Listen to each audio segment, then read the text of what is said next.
Bismillahirrahmanirrahim. Assalamualaikum warahmatullahi wabarakatuh. Alhamdulillah, puji syukur kepada Allah Subhanahu wa taala yang harus selalu kita panjatkan atas segala nikmat dan karunia yang masih diberikan kepada kita semua sehingga kita masih bisa bernapas sampai saat ini. Dan sholawat serta salam semoga tetap kita limpah curahkan kepada junjungan Nabi besar kita Sayyidul Anbiya wal Mursalin wa khatamun nabiyyin, yaitu Nabi besar Muhammad sallallahu alaihi wasallam. Semoga dengan limpahan dan curahan salawat tersebut kita diakui sebagai umatnya, dan mudah-mudahan kita mendapatkan syafaat nanti di yaumul qiyamah. Amin. Anak soleh dan soleha untuk kelas 5 dan untuk kelas 5 A, B dan C, semoga kalian tetap terjaga dalam kesehatannya dan semoga kalian tetap dalam lindungan Allah, lindungan rahmat, dan semoga kalian tetap dalam keadaan semangat dalam belajar walaupun di masa pandemi ya. Baik, sebelum kita mulai, kita awali pembelajaran kita hari ini dengan membaca doa terlebih dahulu. Bacaan doa teksnya sudah Bapak kirim dulu lewat PowerPoint kalau tidak salah di Classroom. Kita akan baca atau kita akan mulai. Kalian ikuti dengan baik. Bapak akan baca pelan-pelan doa ini ya. Doa belajar dimulai. Bismillahirrahmanirrahim. Nawaitu ta'alluma wa ta'lim wa tadhakkura wa tazkir wa nafa'a wal intifa' wal ibadata wal istifada wal hasya 'ala tamassuk bi kitabillahi wa sunnati rasulih ibtigha'i wajhillah wa qurbihi wa sawabih walhamdulillahi rabbil alamin. Itu dari doa sebelum belajar ya, kalau bisa kalian hafalkan ya. Itu mau belajar apapun baca doa itu. Baik, untuk kelas 5 A, B, enggak ada saya. A dan B. Kelas 5 A dan B. Materi PAI atau pendidikan agama dan budi pekerti, yaitu kita akan lanjut di bab 3. Bab 3 buku paket halaman 35. Yaitu dengan tema siap menjadi anak yang soleh. Anak yang soleh. Anak yang soleh kayak gimana sih Pak? Tahu Bapak juga. Apa kayak Bapak yang pakai peci? Bukan. Apa kayak ibu guru yang pakai gamis, pakai kerudung, tapi bukan juga. Tapi setidaknya itu akan menjadi kita menjadi soleh ya. Siap menjadi anak yang soleh. Ini materi yang sangat menarik, khusus buat kelas 5 semuanya nih. Kalian harus siap menjadi anak yang soleh. Karena apa? Karena tujuannya diutus Rasul Nabi Muhammad SAW kepada kita semua itu sebagai penyempurna akhlak. Artinya kalau untuk menyempurnakan akhlak berarti kita siap untuk menjadi anak yang soleh, mengikuti semua akhlak-akhlak Nabi, mengikuti semua sikap-sikap yang diajarkan oleh Nabi, perkataan-perkataan yang diajarkan oleh Nabi. Berarti itu tandanya siap menjadi anak soleh. Apalagi kita atau kalian khususnya kelas 5 A dan B sebagai seorang pelajar muslim harus menjadi anak yang soleh, karena kalian nanti yang akan menjadi penerus bangsa dan negara ini. Temanya siap menjadi anak soleh. Jadi anak soleh.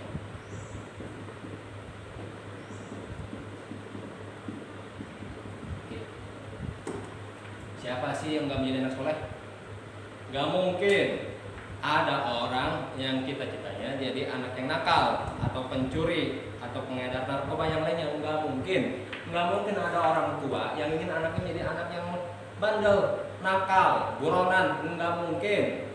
Semua orang tua dan kalian pun pasti menginginkan menjadi anak yang soleh.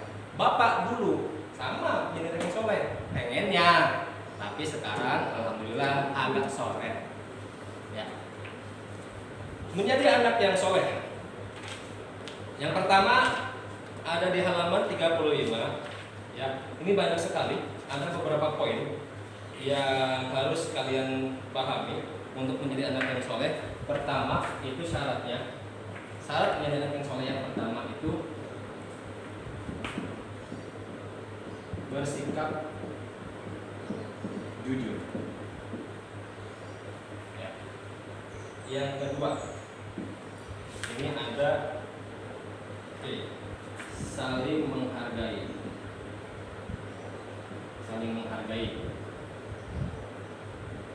Bukan saling menghargai itu bukan harga lu 5.000 harus bukan, ya. Saling menghargai. Menghargai atau menghormati. Yang ketiga, maaf, nggak apa dah, baik bentar, ya. Yang ketiga itu hormat. Hormat dan patuh. Pada siapa? Yang pertama, orang tua. Yang kedua, guru kalian. Yang ketiga itu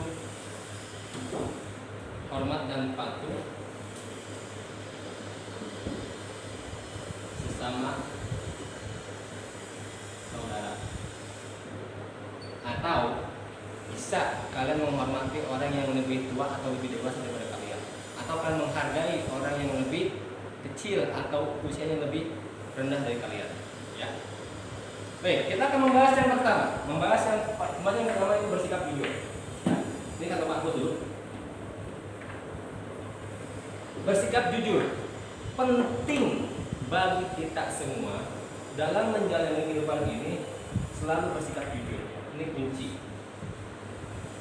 Jujur juga itu termasuk sifatnya Nabi, yaitu sidik. Nabi kalau tidak jujur, dia tidak akan dipercaya oleh orang-orang atau penduduk Mekah untuk mengembalakan kambing. Nabi kalau tidak jujur, dia tidak akan mendapatkan pekerjaan atau cintanya Siti Khadijah. Nabi kalau tidak jujur, dia tidak akan mendapatkan cintanya Siti Aisyah.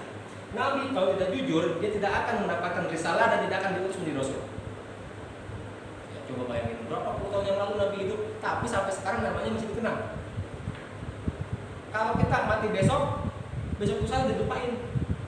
Beda kalau orang soleh, ya. Banyak orang-orang soleh yang walaupun dia sudah meninggal berabad-abad tahun yang lamanya, tapi namanya sampai sekarang masih harum. Ya. Itu karena apa? Karena ini dalam kehidupannya bersikap jujur, sidik. Ya. Jangan pernah kalian yang namanya berbohong kepada siapapun, terlebih pada orang tua. Jujur kunci kesuksesan untuk menjadi kelak anak yang soleh. Selebihnya kalian bisa baca di buku, ya. Itu keutamaan jujur ada banyak, ya. Di sini ada 3 poin. Di halaman 36 ada 3 poin, ya. 3 poin. Mengapa kita harus bersikap jujur? Yang pertama, kejujuran itu menghasilkan kemuliaan.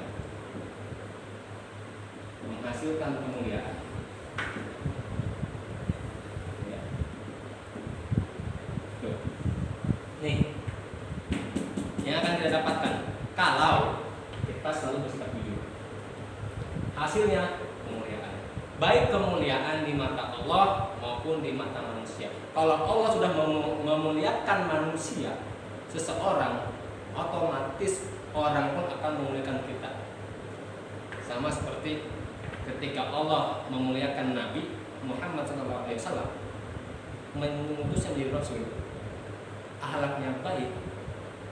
Coba bayangkan seluruh umat manusia yang ada di bumi ini memuliakan Nabi Muhammad, berlomba-lomba berselawat dan ingin bertemunya nanti di yaumul kiamah. Padahal belum pernah ketemu. Ini efek dari jujur, karena Allah memuliakan Nabi Muhammad. Pak, bisa nggak kita mencontohkan atau bisa nggak kita mengambil? Bisa. Tanamkan dari sejak sekarang, ya. Jujur. Yang kedua, mengapa kita harus bersikap jujur? Kejujuran menciptakan perdamaian.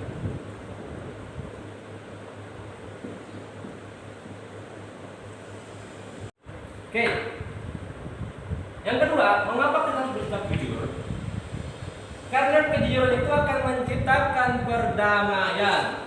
Perdamaian. Ya. Efek dari jujur itu akan menciptakan perdamaian. Coba, contoh kecil dulu ya di lingkungan. Kalian sama teman gak jujur, ribut nggak? Ribut. Cewek sama cewek, cowok sama cowok, tunjuk-tunjukkan. Cewek sama cewek nyambak-nyambakan. Ini akibat apa? Tidak jujur dalam pertemanan. Ya. Kita ambil cerita lagi kepada Nabi Muhammad. Ketika Nabi Muhammad diminta untuk menyelesaikan perselisihan di antara para kabilah untuk meletakkan batu pertama Ka'bah, ya, itu betapa luar biasanya Nabi Muhammad dengan mengambil keputusan yang sejujur-jujurnya sehingga menciptakan perdamaian di antara para kabilah.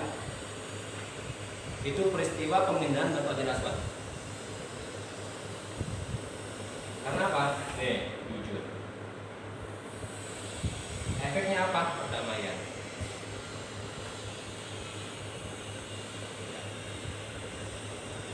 Di lingkungan rumah, seorang anak yang nggak jujur sama orang tuanya, apakah akan tercipta perdamaian antara anak dan orang tua? Tidak, yang ada anak diomelin terus.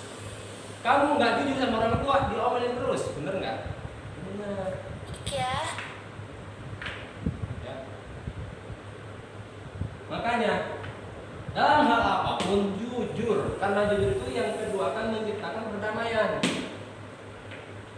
Yang ketiga, kejujuran itu akan mempererat persaudaraan. Ya. Mempererat, orang itu tahu kan? Persaudaraan.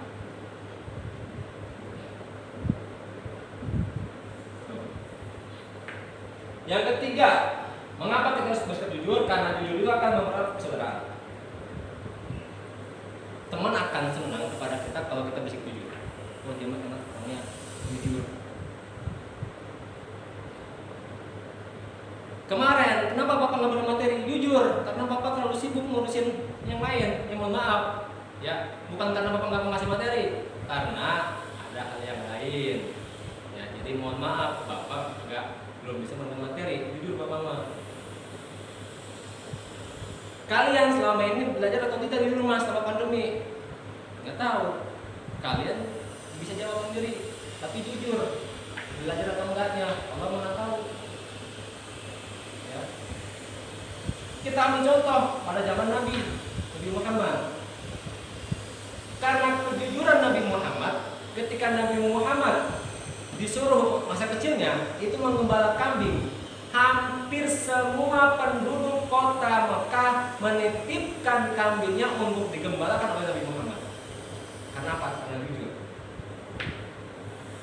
Karena jujur itu menjadi persaudaraan.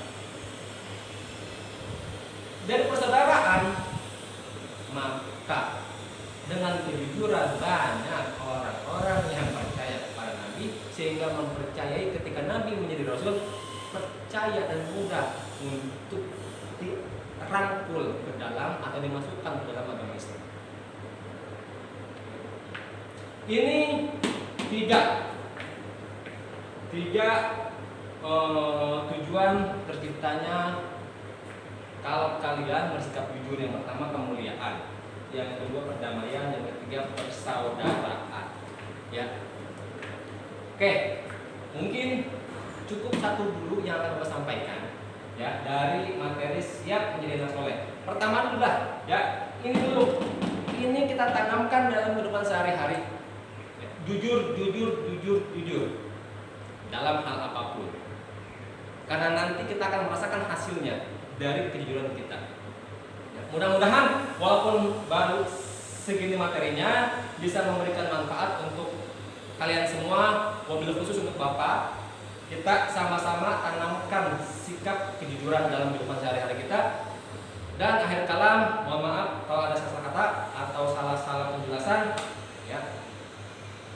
Mudah-mudahan bisa dipahami dan mengerti. tidak hanya mendengarkan video ini, kalian baca juga di buku paket. Kalau masih kurang, berarti di buku LKS. Ya. Bab 3 PAI kelas 5 yaitu tentang siap menjadi anak soleh. Akhir kalam, assalamualaikum warahmatullahi wabarakatuh.